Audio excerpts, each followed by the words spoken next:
আসসালামু আলাইকুম আরহামতুল্লাহ। প্রিয় আলোর বার্তার দর্শক বন্ধুরা, আমি আজ এমন একটা দোয়া বা আমলের কথা বলবো যেটি শতভাগ কার্যকরী এবং পরীক্ষিত একটি আমল।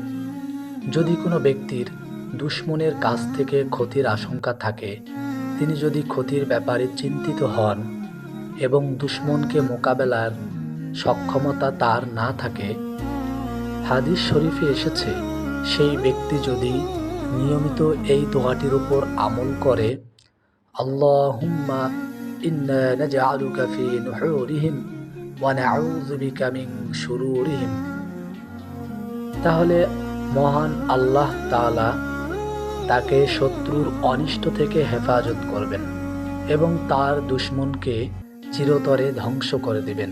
সুবহানাল্লাহ।